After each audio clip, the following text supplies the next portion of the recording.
Why does wellness matter? My name is Heather Abbott. I'm a health coach, and this is Dr. Gary Lindner. He is a physiologist.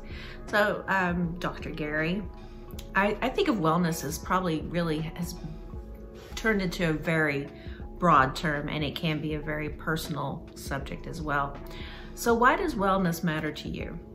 Well, wellness matters to me. First, let's kind of define it, because I think really it's a lot of people think of different things. They may think of diet, exercise, the gym membership, whatever it might be. And that's all probably part of it. But really it's about living a healthy, fulfilling life. I really like the World Health Organization definition, which talks about it's not just the absence of disease, but a healthy physical, mental, and social life as well.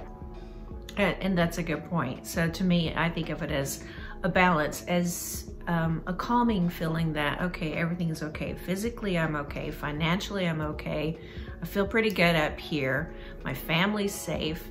And I'm doing what I can to help society, whether via volunteering or turning to green products. So as a broad term, it is.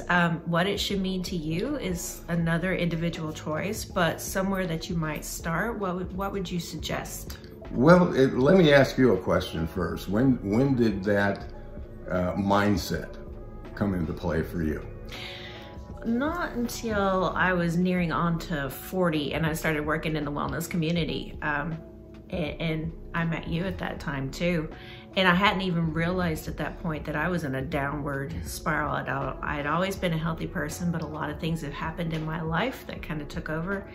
And, you know, I was suddenly working with sexagenarians and above that could have ran— Speaking of me. that could have ran circles around me on the track. And I suddenly began to realize that I wasn't a healthy person physically, but also the way that these people were put together and the way their lives were going and leading, I started realizing that there was several aspects of my life that were out of balance, which started my wellness journey.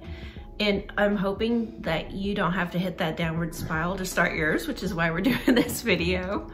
So what would you suggest is a good place to start? Well, let me just tag on what you said, because sure. I think it's pretty appropriate.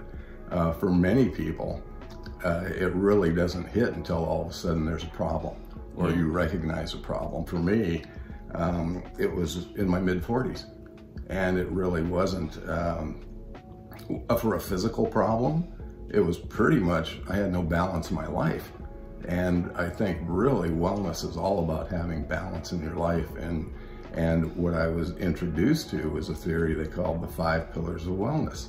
Healthy body, healthy mind, healthy family, healthy society, and healthy finances. Yep. And many times we just spend most of our time and energy in one area.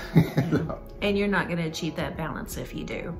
So I think what we might leave you with today, and hopefully you'll agree with me, is first set aside time to define, what does wellness mean to you? Why does it matter to you?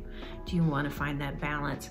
And just kind of think about that, maybe journal about it, and where you want to start. If you want to start physically, make sure it's something that you love to do and that you can sustain. Any closing thoughts? For our next self-care bite, let's talk about what we can do physically for healthy bodies. Sounds like a good plan. So tune back in here. We're also going to be covering this in our blog. That's at selfcarehub.com. The Impetus, I'll leave a link to that in the description, and we hope to see you next week. And we'll just talk more about nurturing our nature. Absolutely.